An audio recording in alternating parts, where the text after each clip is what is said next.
Oh my god, is that a Z4?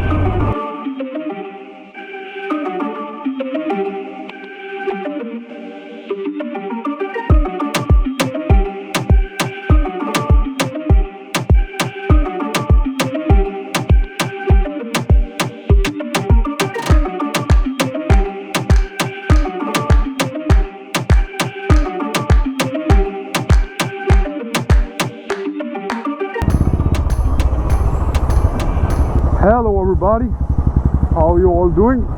I hope you all are doing good.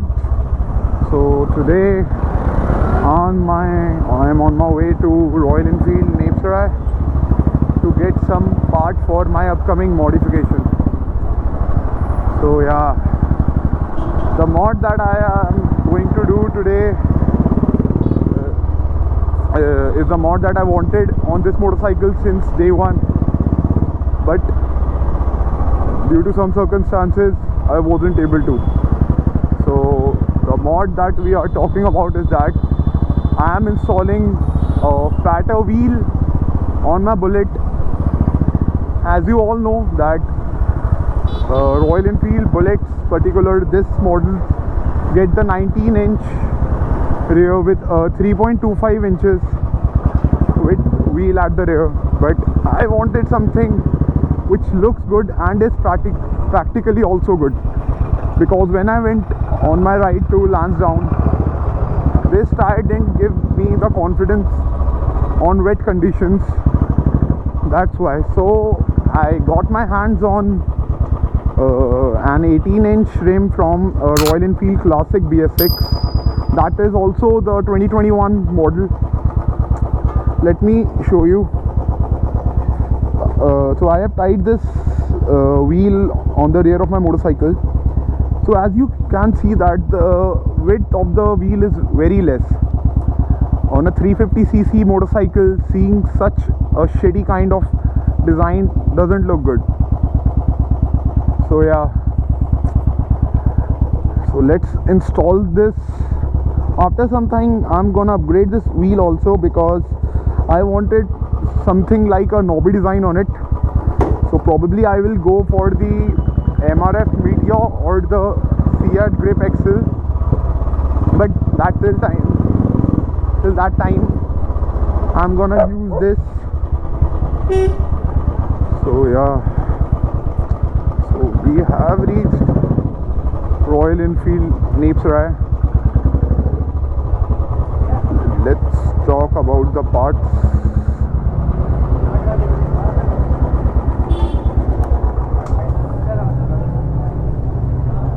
Suspension लेना है, तो अभी required part मिला नहीं मेरे को. एक्चुअली स्टैंडर्ड 500 के रियर सस्पेंशन चाहिए थे.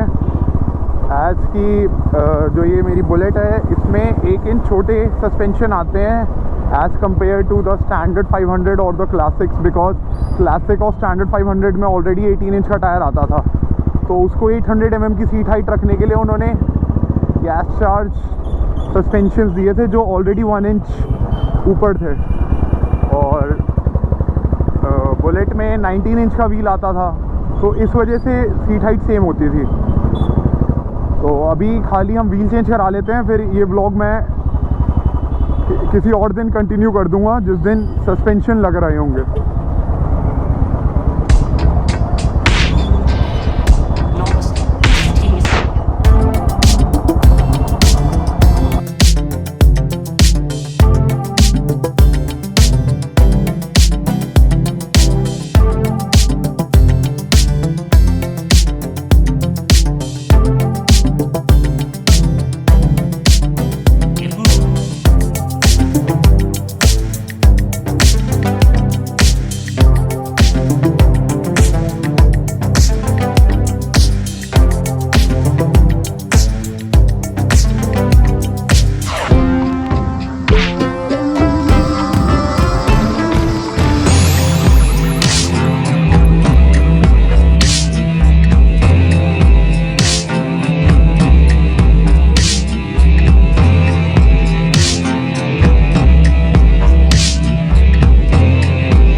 Welcome back everybody.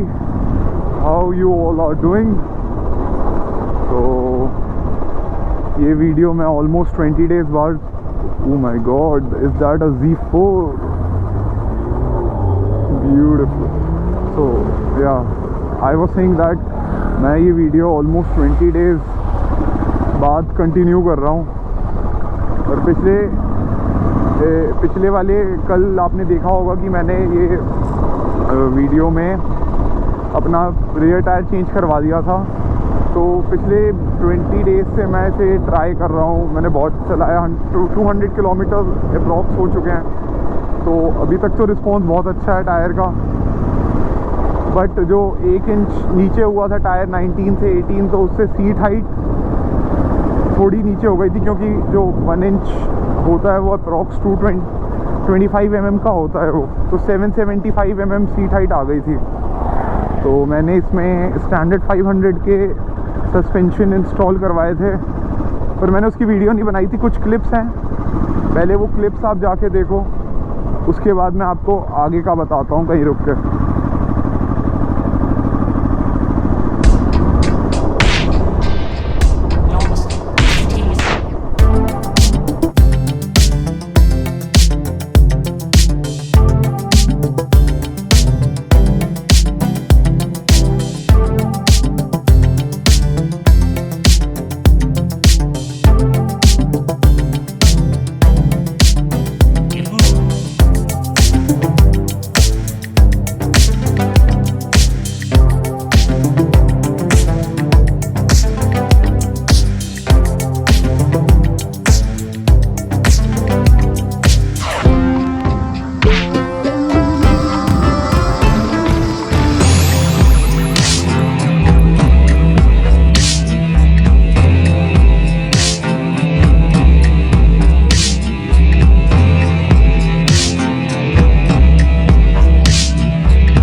आपने वो क्लिप्स देख ली जिसमें मैंने ये सस्पेंशन इंस्टॉल करवाए थे।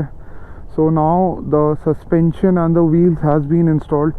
तो आप देख सकते हो कि अब ये बाइक कितनी अच्छी लग रही है इस मोटे टायर के साथ, और मेरे को कोई प्रॉब्लम्स भी नहीं फेस हो रही है, कहीं लग नहीं रहा या फिर कोई भी मतलब ऊपर लगने का कुछ नहीं। और RLP प्लेट भी इंस्टॉल हो गई है यहाँ पे बिना किसी प्रॉब्लम के। ABS में भी कोई प्रॉब्लम नहीं आई।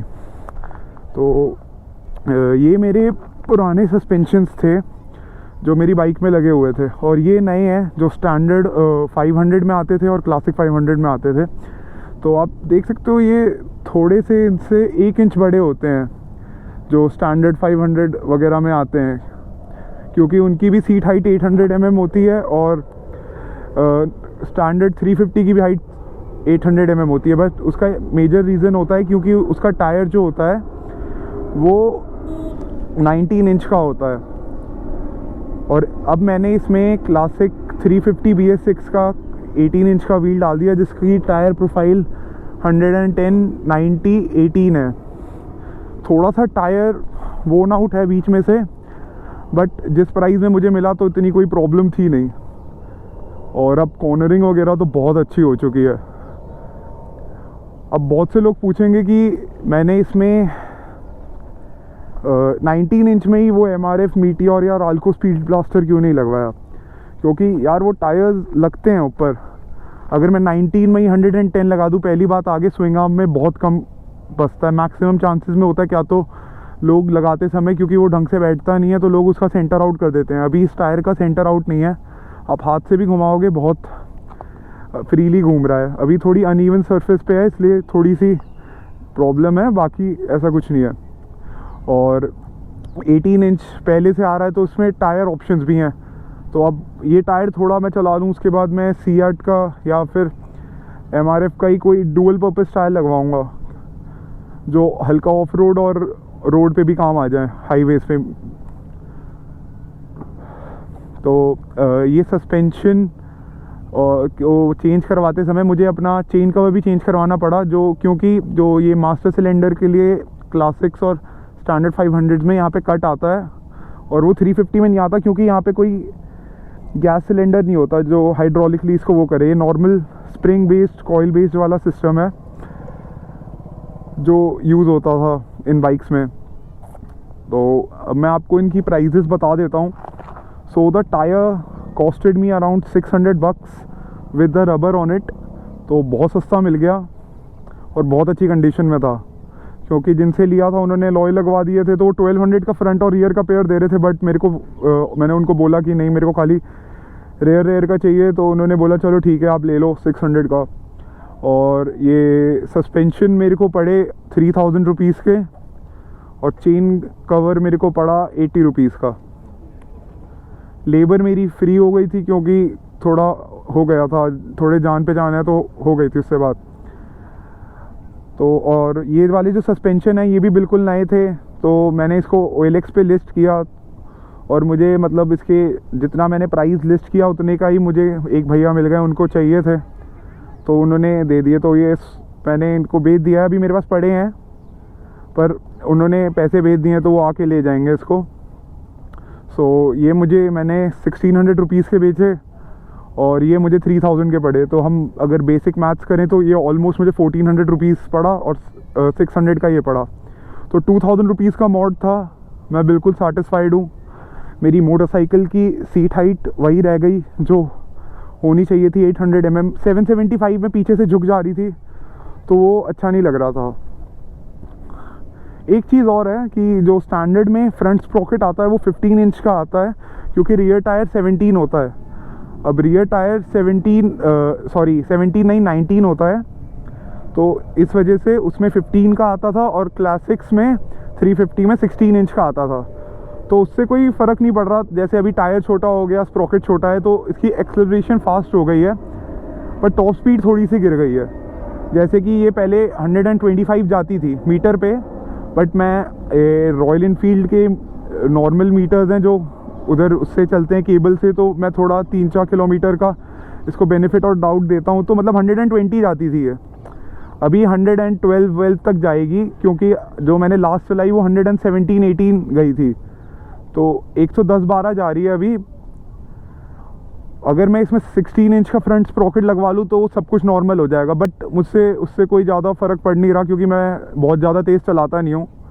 हाईवे पे मैं मैक्सिमम 100 ले जाता हूँ, उससे ज़्यादा नहीं ले जाता, और थोड़ी फास्ट हो गई है तो वो अच्छा ही लग रहा है। बाकी अगर जब नॉर्मल कभी स्प्रॉकेट चेंज होगा जब, तब लगवा लेंगे 16 इंच वाला, 16 टूथ वाले लगवा लेंगे। पीछे के सेम होते हैं 38 टूथ वाला, ऐसा कोई मेजर वो नहीं है। और तो कुछ नहीं है या बाकी तो सब नॉर्मल था, और तो मैंने इसमें कुछ चेंज नहीं करवाया आई थिंक।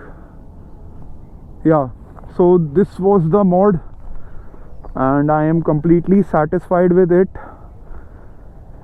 अगर आपको भी करवाना है आप करवा सकते हो, बट आपको थोड़ा ढूंढना पड़ेगा टायर, क्योंकि टायर मिलते नहीं है बेसिकली। अगर मेरे को मिल रहे थे तो पुरानी क्लासिक्स के मिल रहे थे जिसमें ड्रम आते थे और RLP प्लेट नहीं आता था, या मिल रहे थे तो डबल डिस्क के मिल रहे थे।